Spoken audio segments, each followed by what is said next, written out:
The next step is to go away from the thermodynamics of cells, and let's talk about the physics of cell potentials.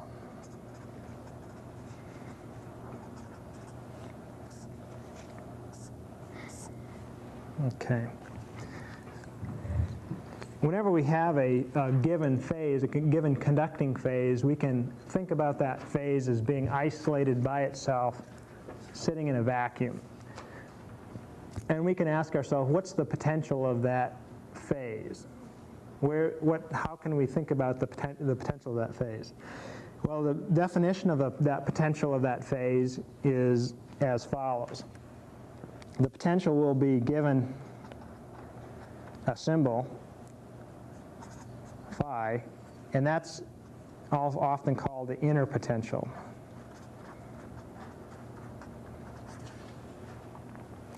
And that potential is in volts. And volts has units of joules per coulomb in the SI system.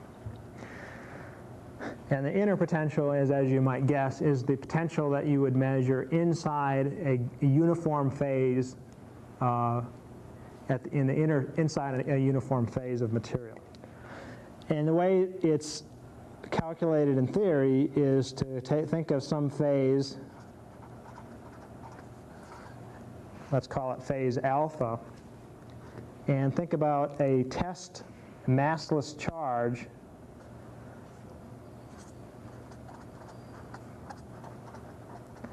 starting from infinity and bringing that test charge into the inside of our phase and calculating the work required to move that test charge from infinity into the phase.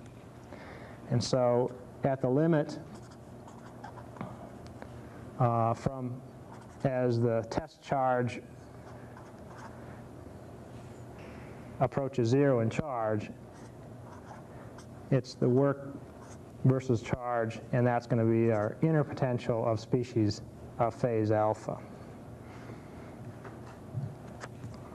And according to electrostatics theory, it really doesn't matter about the path that charge takes. It can take any particular path as long as it gets to the inside of our phase.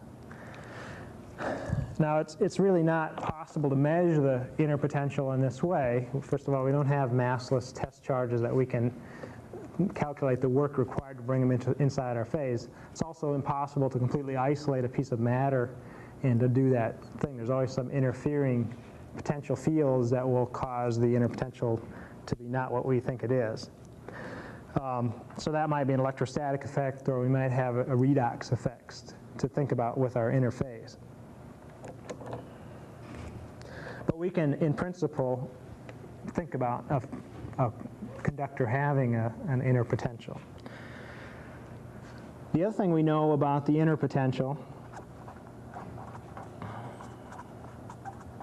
so for any uniform phase that has a composition that's this uniform, and it's solid, or it's one mass, it doesn't have any voids or anything in it.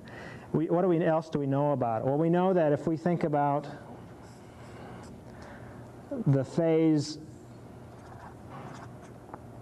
the potential, say, here, or here, or here, that those three inner potentials have to be the same.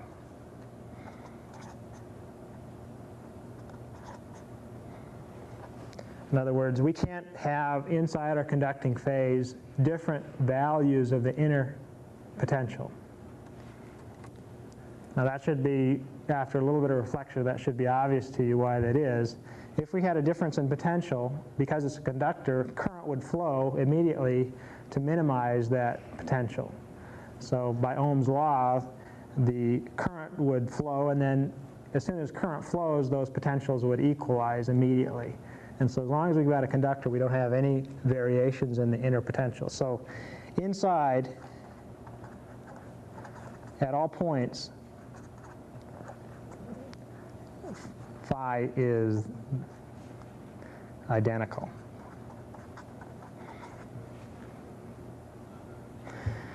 The other thing about the inner potential is that it suggests that, according to what theory first proposed by a guy named Gauss, that the charge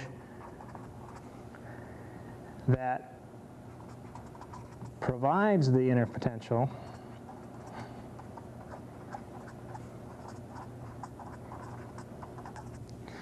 resides on the surface.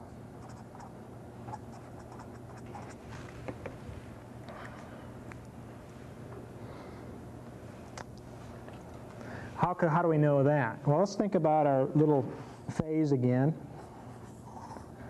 And let's think about any particular closed path on that thing. If there was any particular closed path, we could actually consider the fact that if there was a different amount of charge distribution inside along that path, that there would actually be a potential along that path, and current would flow to minimize the potential. So since there's infinitely many paths that we can draw, and any path that we draw, the current would flow to be minimized, it suggests that there's in fact no potential along any closed path inside our phase, and the only way that can work out is that if the charge all resides on the surface. So the charge resides on the surface. So Q sub, in this case alpha, resides on the surface. So if we have a hunk of metal and it has a potential associated with it, and it has a charge on that piece of metal, that charge exists on the surface of the metal.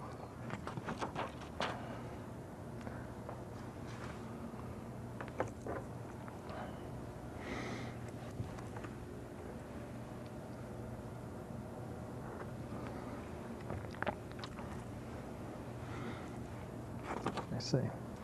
Okay. And that's an important point. So what if we put in our phase alpha with its charge on the surface? There's an analogy to this in another physics field of gravitation. If you take any spherical solid body, the gravitational field inside would be zero. Somewhat similar to the idea of this charge existing on the surface. And it all exists on the surface, so the question you might ask yourself is, if the charge exists on the surface, how thick is that layer of charge on the surface? Well, it turns out for a metal, that charge layer is quite thin, a few less than an angstrom in thickness, in fact sub-angstrom in thickness. So even if you're just a little bit inside the surface of the metal, the charge is quite thin. Now if you put that metal particle or metal electrode in a solution, the charge exists on the surface of that, and then there's also going to be, quickly, because as we've talked about before, there will be a charge on the solution around it. And remember we said that Q sub m is equal to minus Q sub s before. And what if we enclose our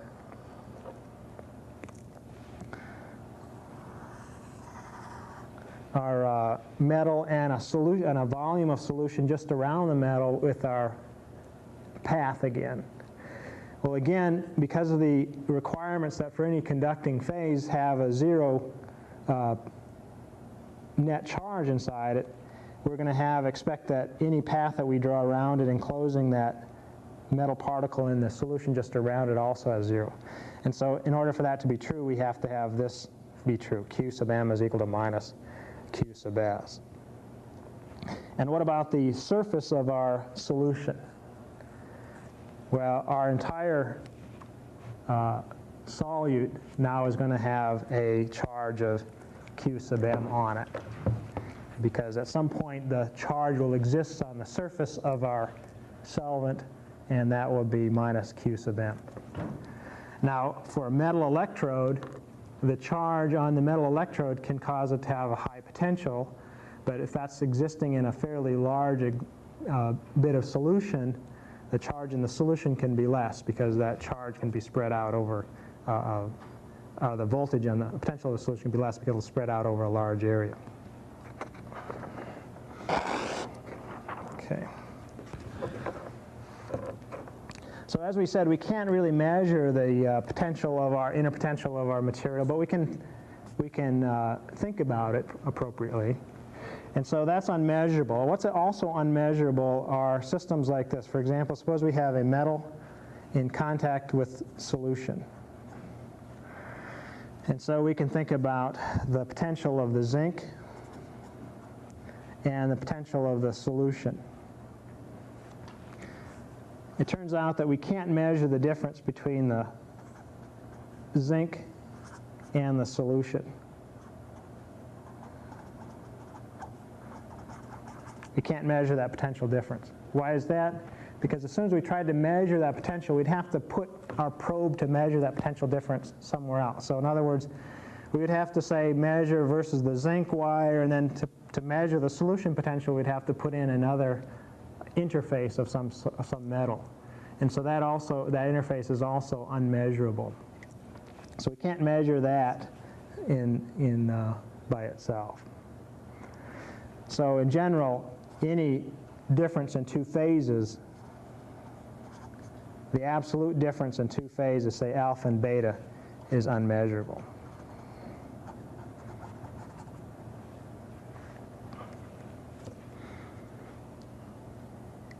But so what is measurable in our systems? Well, if we take a system like this, where we have a copper voltmeter lead connected to our zinc electrode in solution with some chloride ions and silver chloride and a copper wire there, we could in fact measure that voltage in the system. So that would be we could think about measuring that potential. Now that doesn't give us the interfacial potential. In fact, it doesn't give us that potential. In fact, there's a large number of interfacial potentials that we can consider in this particular case.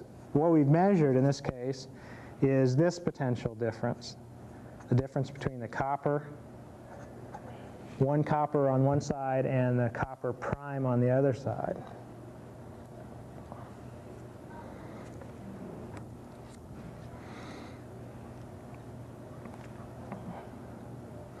So the ultimate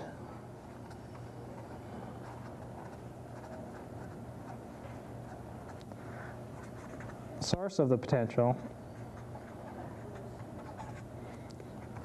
is the presence of excess charge, okay, and that excess charge is at the interface.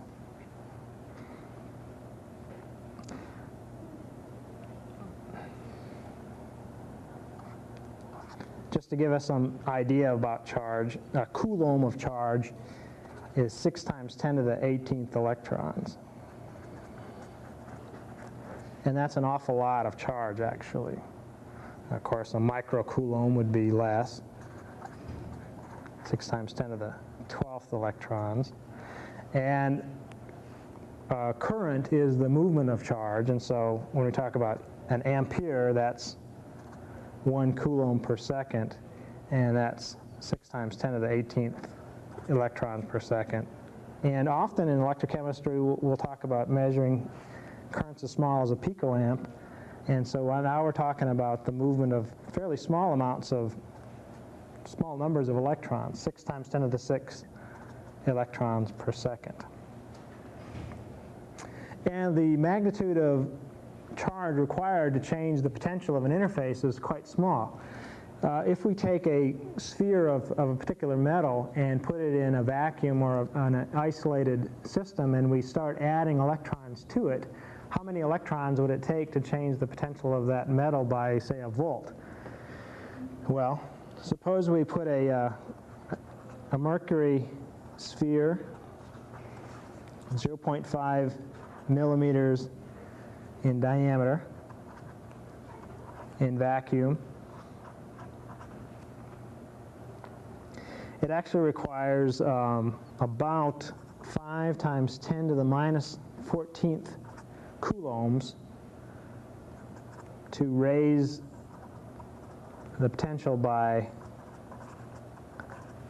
1 volt. And that number of coulombs happens to be about 30,000 electrons. So just a fraction of a second of a picoamp level of current will change that potential of that isolated sphere by 1 volt. And so you can see it doesn't take very many electrons whatsoever to do that particular job.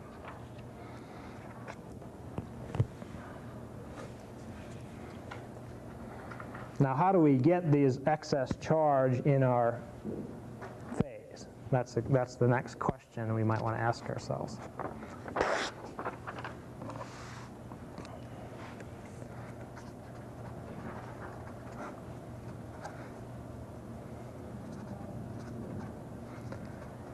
We could probably better to say it on a phase rather than in a phase.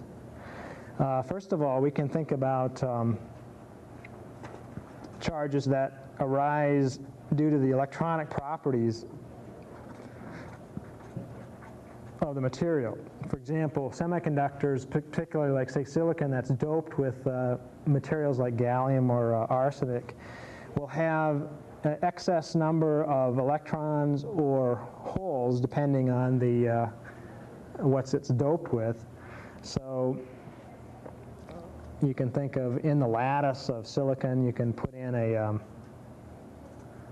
say a arsenic to replace the silicon, and of course there's a lattice of all those other silicons associated with it.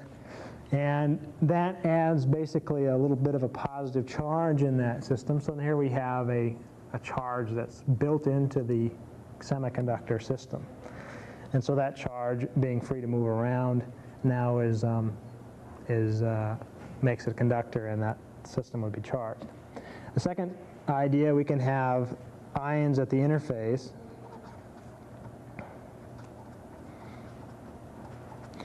So if we put in a piece of platinum electrode, it turns out that chloride, because of its chemical properties, will adsorb to the platinum electrode, and so the absorption of the platinum or the chloride ions at the platinum electrode causes the charge to then be built up in the platinum to compensate for that. We can't have that charge at the interface without a corresponding charge at the platinum electrode to balance it out. Third source would be an electrostatic field. If we put a bit of matter in a large field of electricity, then there will be a charge, or there will be a potential inside that material. We usually don't worry about those sorts of things in electrochemistry because the solution that we put it in tends to dampen the strength of an external electric field.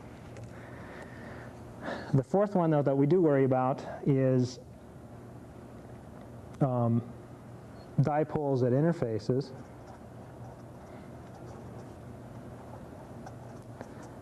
And here's a system where we can have a charge buildup that is really due to a fractional amount of charge from interfacial species.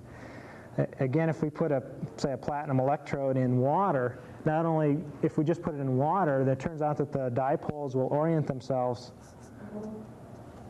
the water dipoles will orient themselves on the surface, and so the dipoles being absorbed on there will now cause a charge to build up on the platinum electrode.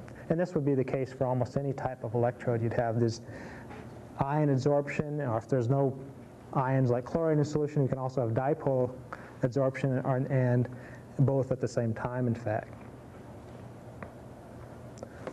All right.